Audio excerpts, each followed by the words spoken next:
Bem-vindos, eu sou Luiz Castelo.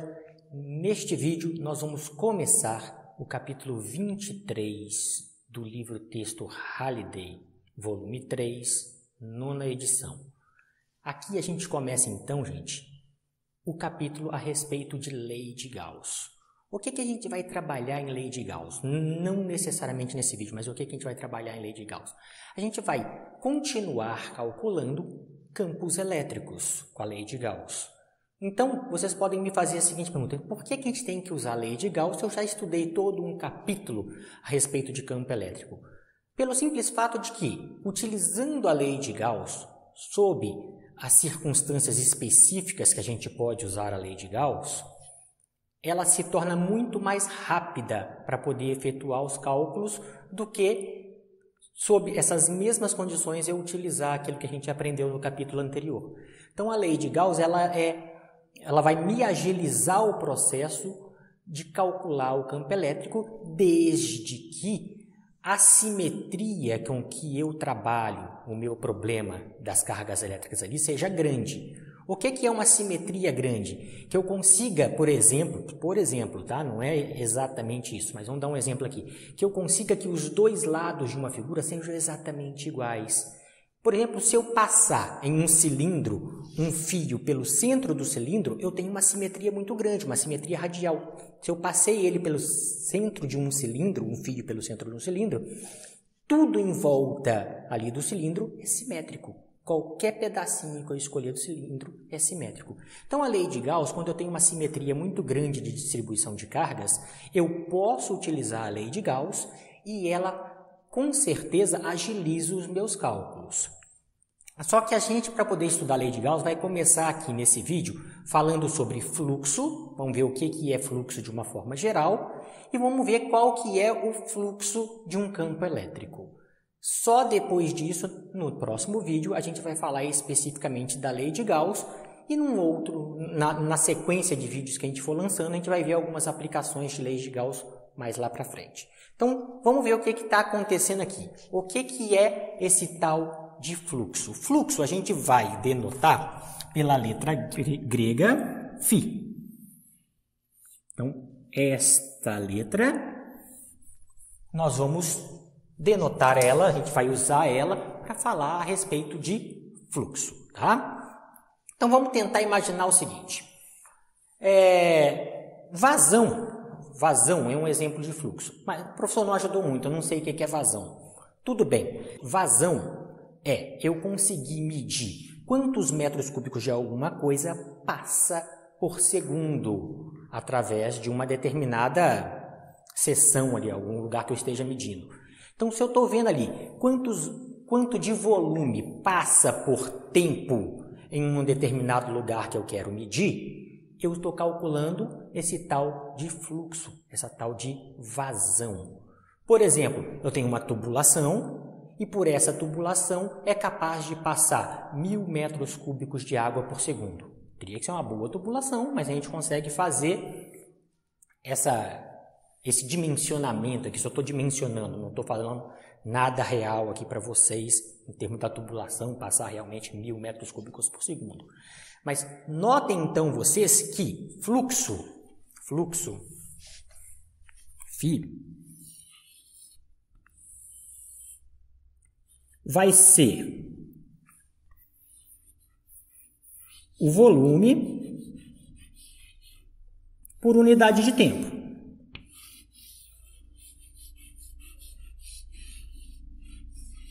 Tá aqui, volume por unidade de tempo.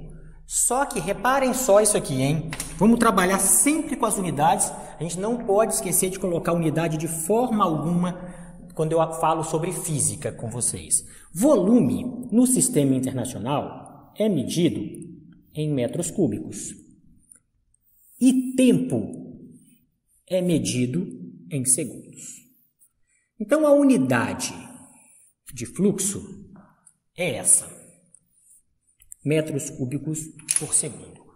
Qualquer outra forma que eu conseguir escrever esta equação e a unidade for de metros cúbicos por segundo, nós estamos falando de um fluxo, uma vazão de alguma coisa. o quanto de alguma coisa atravessa uma determinada seção por segundo. Então, eu sei qual é o fluxo toda vez que eu dou esta unidade. Essa é a unidade de medir fluxo. Tá aqui, tá? Vamos lá. Vamos imaginar, então, o seguinte exemplo. Olha aqui. Não sou bom de desenho, mas vamos lá. Vamos supor que aqui, ó,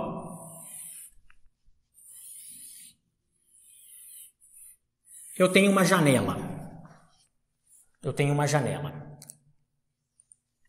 A área dessa janela, essa tampa aqui, a área da janela, está apontada para cá, ó. Ela está saindo, eu não vou conseguir desenhar ela saindo do quadro, mas ela está aqui, apontada para cá. Então, eu estou falando que eu escolhi um vetor só para poder mostrar qual é esse vetor que é perpendicular à área da janela aqui. Então, vamos supor que eu consiga desenhar isso. Faz de conta que ele está saindo da janela, saindo aqui. Esse vetor a gente chama de A, representativo do vetor unitário, só um vetor de tamanho 1, mostrando para onde aponta a área da janela, para fora da janela ali. Tá? Um lado da janela, esse aqui para o lado de fora da janela aqui, ou como vocês quiserem. Esse vetor fala que, ó, é o meu elemento de área aqui dessa janela, tá? Então, vamos lá. Só estou desenhando um vetorzinho que fala assim, ó, tá apontado para fora da janela isso aqui, e é assim que a gente vai fazer. Vamos supor o seguinte aqui agora, para a gente poder entender um pouquinho sobre esse fluxo e depois equacionar ele matematicamente aqui.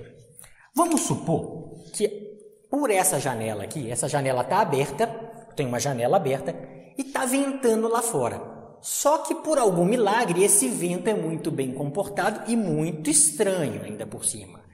Vamos supor que esteja ventando assim, ó.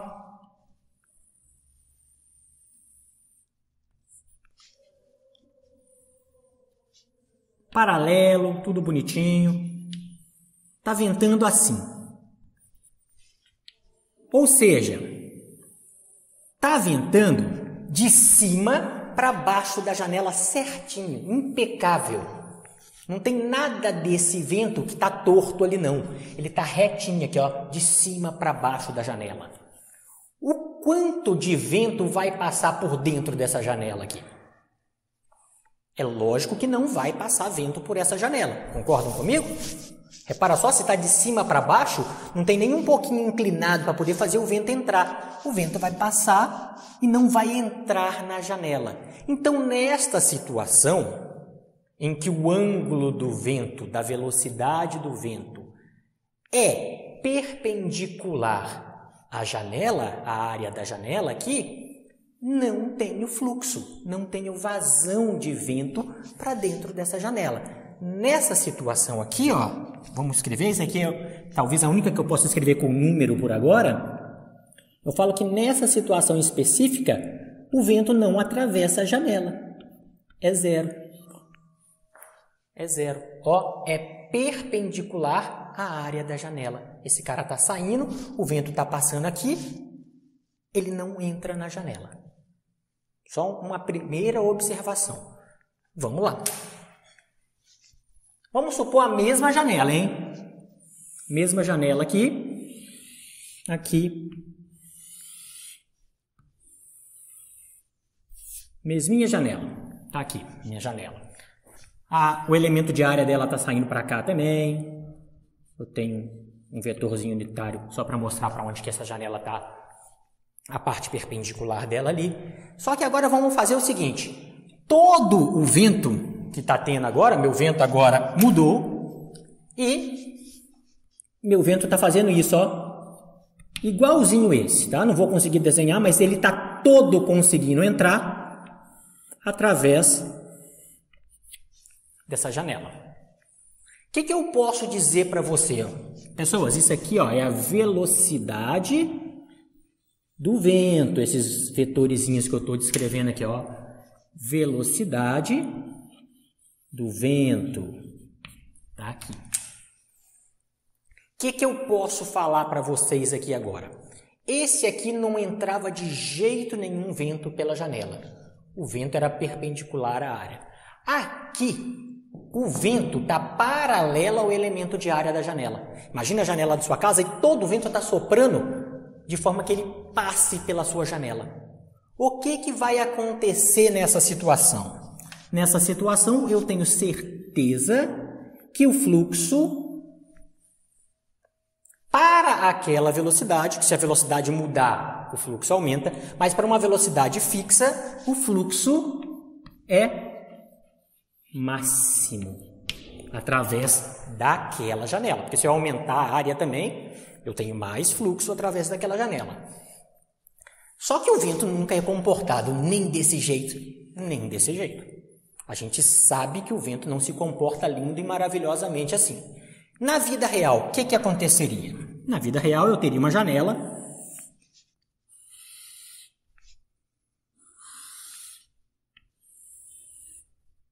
com o meu elementozinho de área saindo aqui pela minha janela. E eu teria um vento soprando, por exemplo, assim. Já não é mais paralelo ao elemento de área. Então, reparem vocês que toda vez que eu tenho algo que não é paralelo aos meus eixos, vamos fazer isso aqui de uma forma ligeiramente diferente. Ó, vou botar um eixo X e um eixo Y aqui pra gente. X e Y. E depois a gente tenta voltar para esse desenho aqui, que aqui vai ficar mais bem desenhado. O vento está soprando assim, ó. O vento está soprando assim. Se o vento está soprando e não está nem sobre o eixo X, nem sobre o eixo Y aqui da minha janela, não está nem perpendicular ao elemento de área e nem paralelo ao elemento de área, eu tenho que decompor este vento aqui para poder entender o que significa esse vetor velocidade do vento aqui. Por que eu tenho que decompor? Porque o ângulo agora é diferente de 0 e é diferente de 90. Esse ângulo a gente vai chamar de θ. Então vai aparecer, pessoal, aqui, uma componente do vento que vai ficar paralela ao elemento de área e vai aparecer uma componente do vento aqui que vai ficar perpendicular ao elemento de área e, consequentemente, à janela. Então, este vento aqui, é isso que eu quero dizer aqui para vocês, ó.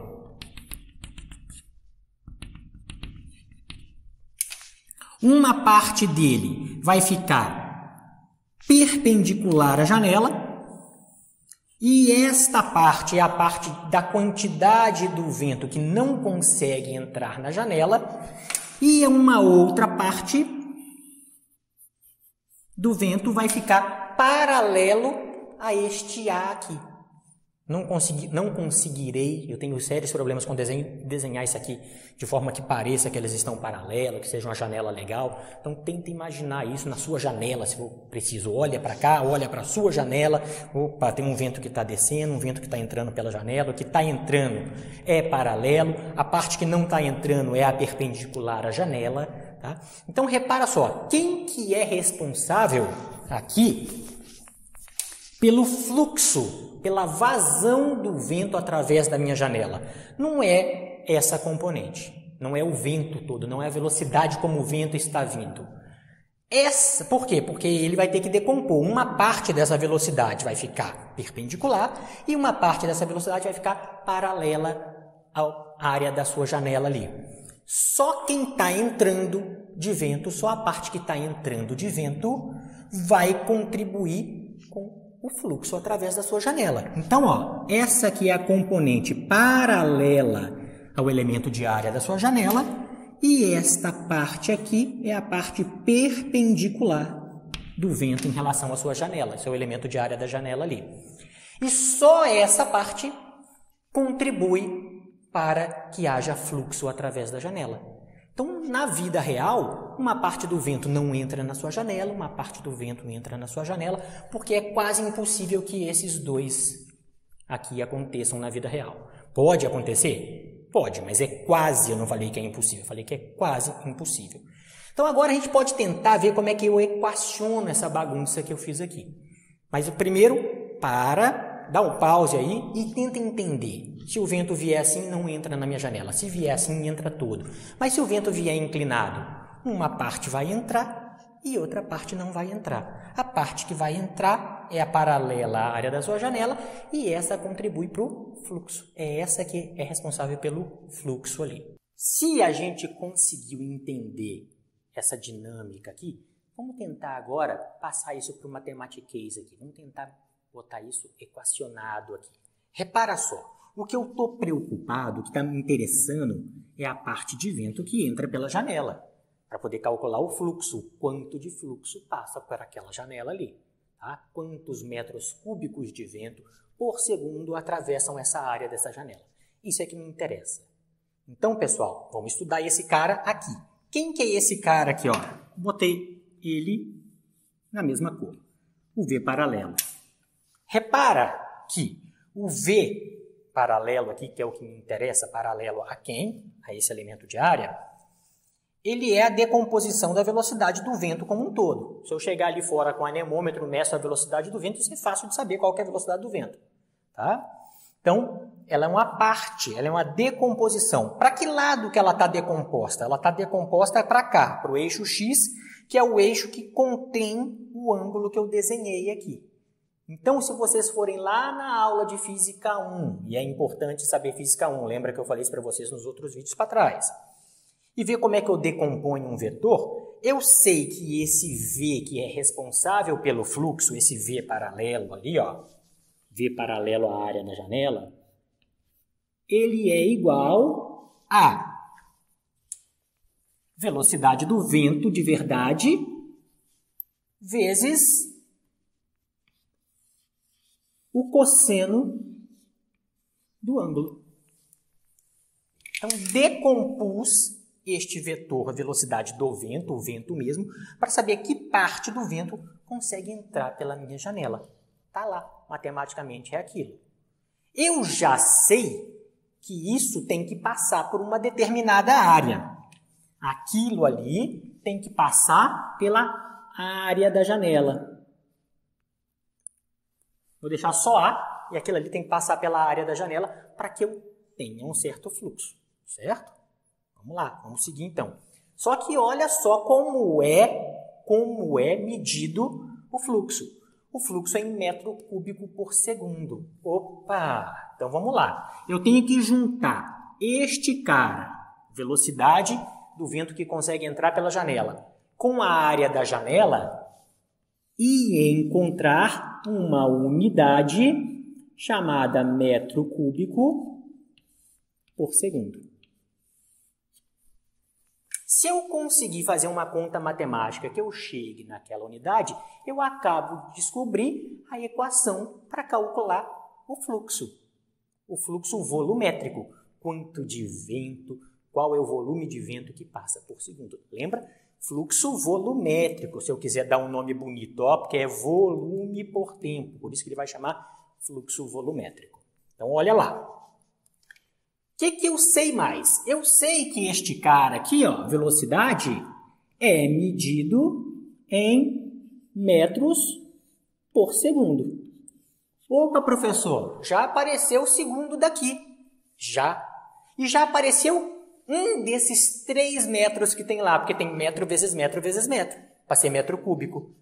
Falta aparecer alguma coisa que quando eu colocar aqui, vai dar metro cúbico. Que coisa é essa e que conta fazer?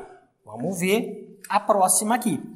Este cara é medido, a área no sistema internacional, metro quadrado.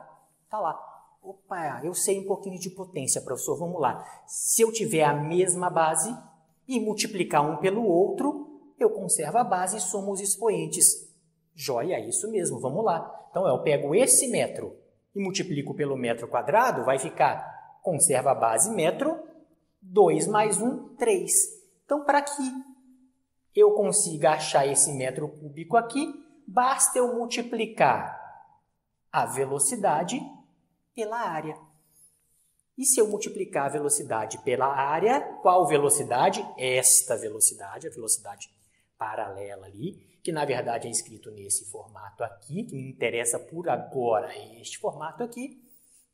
Se eu multiplicar aquilo ali pela área, eu acho o fluxo. E dessa forma a gente equaciona, a gente acha a fórmula para determinar o fluxo volumétrico. Então, gente, olha aqui, ó, o fluxo volumétrico é igual a V vezes a área vezes o cosseno de θ. Cosseno de θ não tem unidade, esse é um número adimensional, não tem dimensão. Esse metro por segundo, já apareceu o segundo, e esse metro quadrado. Na hora que eu multiplico metro por metro quadrado, metro cúbico. Vamos fazer as unidades aqui embaixo, ó. Este cara é medido em metros por segundo e este cara é medido em metros. Esse não tem unidade. Opa, metro quadrado, né, professor? Metro quadrado, tá aqui. Então, agora, na hora que eu faço o joguinho aqui das minhas potências, a regrinha de potência, conserva a base, metro. Somo os expoentes, 2 mais 1, 3. Segundo vezes 1, segundos. Realmente tem unidade de fluxo. Ah, então esta é a equação que me fornece o fluxo volumétrico de alguma coisa. Pode ser vento por uma janela, pode ser um fluido através de uma tubulação, pode ser um monte de coisa que esteja fluindo, escoando por ali. Eu consigo ver qual é o fluxo, qual é a vazão volumétrica daquela coisa. Só que reparem só, olha isso aqui agora, hein? Uma outra forma de escrever para a gente acabar de falar sobre fluxo de forma geral e falar um pouquinho sobre o fluxo elétrico. Uma última coisinha aqui. Olha aqui. Este cara é um vetor. Isso aqui, na verdade, que eu escrevi para vocês é o módulo do fluxo volumétrico. Por quê? Porque este cara é um vetor. Velocidade é um vetor, todo mundo sabe disso. Esta área aqui, eu estou fazendo me preocupando com que o vento tenha que passar pela parte paralela da janela, por esse elemento de área. Por isso que eu desenhei esse versorzinho aqui, esse vetor unitário aqui. Então, eu estou preocupado com que ele passe através deste elemento de área, que é um vetorzinho unitário, também. Só assim eu vou ter um fluxo através dessa janela. Se for perpendicular, isso não fornece fluxo. Então, este cara aqui tem um elementozinho de área também. Ele também é um vetor para mim. Essa área aponta para algum lugar. Tá aqui. E toda vez que eu tenho um vetor, outro vetor em módulo, módulo do vetor velocidade, módulo do vetor área, cosseno de alguma coisa, lembra, a gente já viu nos vídeos passados aqui também, eu estou falando sobre um produto escalar. O fluxo, então, é uma grandeza escalar, mas dependente de duas grandezas vetoriais. Então, ele pode e deve ser escrito na forma vetorial assim. Fluxo é igual a V, vetor velocidade, escalar, pontinho para escalar, vetor área. Então, eu escrevi fluxo de duas formas diferentes. Uma, o módulo dele, a gente tirou essa equação, começou a preparar essa equação através desse desenho aqui, apesar de estar mal feito, deste desenho. Entendi de onde que saiu o cosseno, porque eu decompus aqui tudo direitinho. E percebi que eu tenho vetor, vetor, cosseno. Toda vez que eu tenho vetor, vetor, cosseno, eu estou falando de um produto escalar. E eu escrevo ele nesse formato, em formato vetorial. Se fosse vetor, vetor, seno, eu tinha um produto vetorial, ia me dar um vetor. Não é nosso caso, hein? Nosso caso aqui eu tenho um vetor escalar, outro vetor.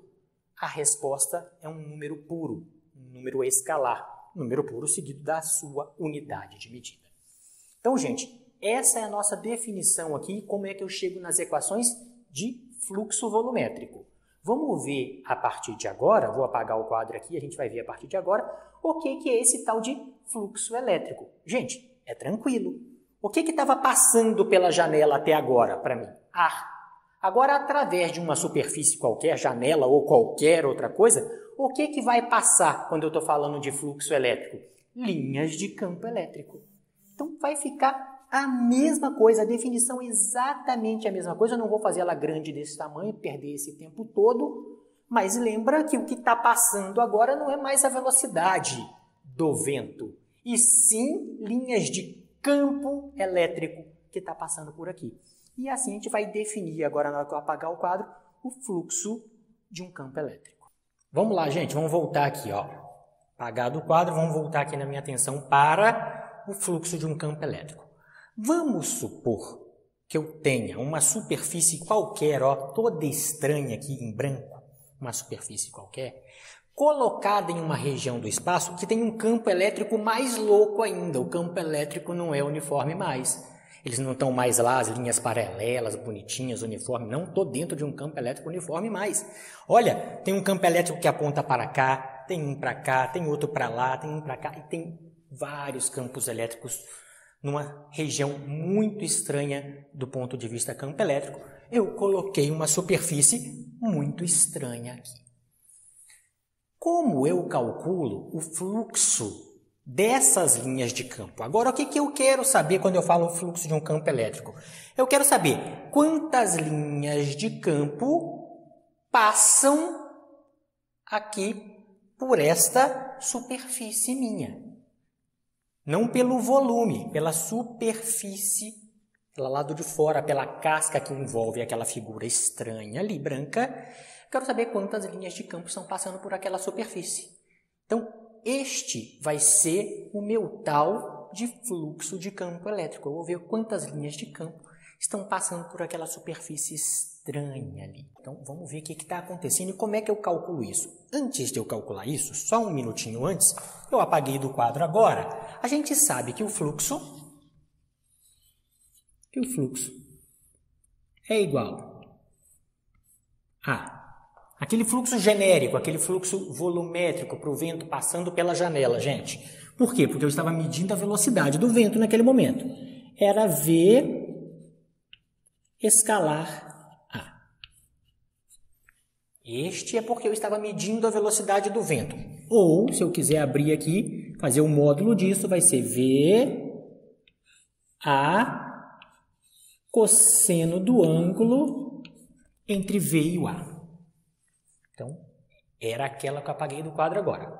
E se eu estou falando de campo elétrico? E lembra aqui, ó, lembra aqui. Essa é uma grandeza escalar. Então, se eu tiver várias janelas por onde vai passar o vento e essa janela está ali, eu posso só no final saber qual que é o fluxo total por aquele conjunto de janela. Só somar o fluxo através de cada janela. Eu faço da primeira janela, da segunda, da terceira e somo tudo. A mesma coisa a gente vai fazer para o tal de fluxo do campo elétrico. Só que agora, pessoal, ó, o fluxo do campo elétrico, eu não estou mais medindo a velocidade. Eu estou vendo o quanto de campo elétrico tem naquela região, ó. E no lugar do V. Escalar A. Quem que é esse E escalar A aqui nessa figura? Nessa figura, então, é este E